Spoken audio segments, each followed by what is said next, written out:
बहुत बहुत बधाई। और हमें खुशी है कि आज यहाँ पे प्रसाद शाहपुरकर जी के एंसेस्ट्रल होम में हम लोग गणपति जी के दर्शन करने आए हैं। सुनील सिग्नापुरकर जी जो वाइस प्रेसिडेंट हैं हमारी आम आदमी पार्टी की, हमारी मानधरी की पूरी टीम। और गणपति पूजा एक ऐसा मौका है जो पूरे परिवारों को एक साथ लाने का मौका है। हो सकता है कि कोई गोवा के एक हिस्से में रहता है, कोई दूसरे हिस्से में रहता है, लेकिन गणपति पूजा के समय पूरा परिवार एक साथ आता है।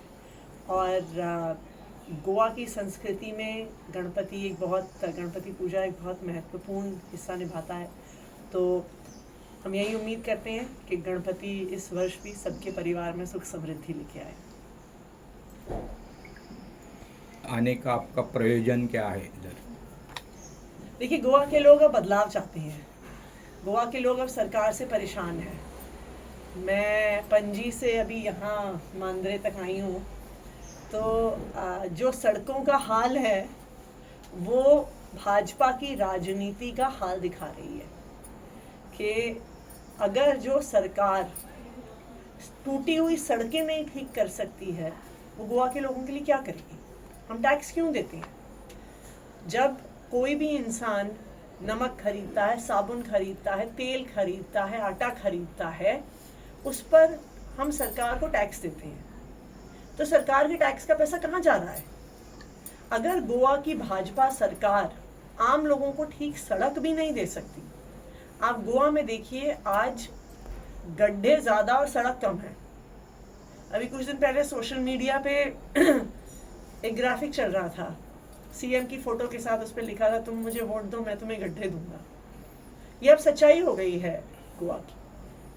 एक तरफ सड़कों पे गड्ढे, करप्शन दिखा रहे हैं जो सरकार में हो रही है, दूसरी तरफ आप देखिए, आपको गोवा का हर रहने वाला बता देगा कि हर काम का एक रेट होता है।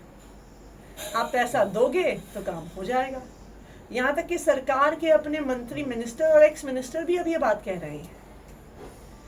एक सिटिंग मिनिस्टर कह रहे हैं कि सरकार में करप्शन हो रहा है। एक एक्स मिनिस्टर दिल्ली जाके BL संतोष जी के घर के बाहर बयान दे रहे हैं कि उनका काम भी बिना पैसे दिए नहीं होता है। तो इसलिए गोवा के लोग हर तरह से परेशान हैं। गोवा के लोग बदलाव चाहते हैं और हमें लगता है कि इस बार आम आदमी पार्टी एक बहुत मजबूत विकल्प गोवा के लोगों के सामने रखेगी। मैडम, आप बोल रहे बदलाव लाएंगे, कैसे बदलाव ला सकती है? क्योंकि अभी जो 40 MLAs है उसमें से आपके पास उसमें से 1 और 2% है, समझो। सो इतना बड़ा काम करने के लिए जो परसेंटेज ऑफ वोट चाहिए वो आप कैसे ला सकते हैं? जिस दिन चुनाव का रिजल्ट आया था उस दिन कांग्रेस के 11 MLAs थे, आम आदमी पार्टी के 2 MLAs थे। कांग्रेस के पास आज सिर्फ 3 MLA बचे हैं। आम आदमी पार्टी के दोनों विधायक अभी भी टिके हुए हैं, लोगों के लिए काम कर रहे हैं, लोगों के इश्यूज विधानसभा में उठा रहे हैं। गोवा के लोग ये बात देख रहे हैं। देखिए, क्या है कि गोवा के लोग भाजपा से परेशान हैं, लेकिन उनको लगता है कि कांग्रेस को वोट देने का क्या फायदा है। कांग्रेस को वोट दिया, कांग्रेस के विधायक को जिताया, तो कूद के उसने बीजेपी में ही चले जाना है। आम आदमी पार्टी ने ये दिखा दिया है कि अगर आप ईमानदार राजनीति करते हैं, आपके विधायक ईमानदार होते हैं, तो कोई उन्हें पैसे का ऑफर देकर, कोई उनको डराकर धमकाकर बीजेपी में नहीं लेके जा सकता। मैडम, क्या हुआ इधर मोपा इंटरनेशनल जब काम शुरू था तभी उधर के जो लोग थे वो बोल रहे थे कि इसका विधायक, बीजेपी का विधायक आया तो घर पे खड़ा भी नहीं करेंगे। लेकिन जब रिजल्ट आया तो सब वोट बैंक में से जो उनका जो रेट ऑफ वोटिंग था वो सबसे ज़्यादा था। ये कंडीशन इधर चल रही है, तो आप वो कैसा बदल सकते हैं? वो बदल ही नहीं सकते, क्योंकि लोगों की जो माइंड है वो माइंड अलग सी चल रही है। वो माइंड आप कैसे बदल सकती है? जब आम आदमी पार्टी 2013 में पहली बार दिल्ली में चुनाव लड़ी थी, तब सब लोग कांग्रेस के बारे में यही कहते थे कि दिल्ली में कांग्रेस ही जीत सकती है। मुझे आज भी याद है जब अरविंद केजरीवाल जी तब दिल्ली की CM शीला दीक्षित के खिलाफ इलेक्शन लड़े थे, तो सब लोग हमें कहते थे कि ये तुमने बड़ी गलती कर दी, उनको किसी और सीट से लड़ना चाहिए था, तुम्हारा एक एमएलए तो जीत जाता। लेकिन क्योंकि लोग कांग्रेस से परेशान थे, क्योंकि लोग वहाँ पे करप्शन से परेशान थे, काम ना होने से परेशान थे, लोगों ने एक झटके में कांग्रेस को वहाँ से हटा दिया। आज गोवा के लोग बीजेपी से तंग आ चुके हैं, हर चीज़ से वो परेशान है। वो टूटी हुई सड़कों से परेशान है, वो करप्शन से परेशान है। आज आप नॉर्थ में जाइए, साउथ में जाइए, सरकारी हॉस्पिटल्स का बुरा हाल है, स्टाफ की कमी है, बेड्स की कमी है। कौन जिम्मेदार है? आज गोवा के युवाओं के पास नौकरियां नहीं है, वो पढ़ते लिखते हैं, उनको नौकरी नहीं मिलती। और यही नतीजा, यही रीज़न है कि आज गोवा में इंजीनियरिंग कॉलेजेस में इतनी सीट खाली होने के बावजूद भी यहाँ के लड़के लड़कियाँ एडमिशन नहीं ले रहे हैं। क्यों एडमिशन नहीं ले रहे हैं?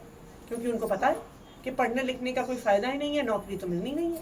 मैडम, आप भ्रष्टाचार पर बोल रही हैं, लेकिन आपके लीडर अरविंद केजरीवाल पर भी भ्रष्टाचार के आरोप हो गए।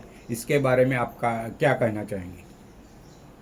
देखिए, उन पे भ्रष्टाचार का आरोप इसलिए क्योंकि वो भाजपा में गए नहीं। जो भाजपा में चले जाते हैं वो उनकी वॉशिंग मशीन में धुल जाते हैं। जो भाजपा में नहीं जाते उन पर केस होता है, उन पे ईडी की रेड होती है, वो जेल जाते हैं। आप देखिए, आपके बगल में महाराष्ट्र है, प्रफुल्ल पटेल जी, उन पे 70,000 करोड़ के एविएशन स्कैम का केस चल रहा था। वो बीजेपी में चले गए, केस बंद हो गया, बीजेपी की वॉशिंग वाला भ्रष्टाचार खत्म। छगन भुजबल, इरिगेशन स्कैम, महाराष्ट्र सदन स्कैम में ईडी का केस, सीबीआई का केस इतने सालों से चल रहा था। वो भाजपा में चले गए, उनकी वॉशिंग मशीन में धुल गए। बॉम्बे हाई कोर्ट में जाके ईडी सीबीआई कहते हैं कि हमारे कागज खो गए, इसलिए हम केस बंद कर रहे हैं। अजीत पवार, जिसके बारे में प्रधानमंत्री नरेंद्र मोदी जी बोलते थे कि उसको जेल भेजेंगे, वो जेल की चक्की पीसेंगे, आज उसी अजीत पवार को वो अपनी सरकार में डिप्टी चीफ मिनिस्टर बनाते हैं। क्यों? क्योंकि वो बीजेपी की वॉशिंग मशीन में धुल गए। तो आज पूरे देश में विपक्ष के नेताओं पे इसलिए केस किए जाते हैं कि वो बीजेपी प्रेशर बना के बीजेपी में आ जाए। क्यों आम आदमी पार्टी के सारे नेता जेल जाते हैं?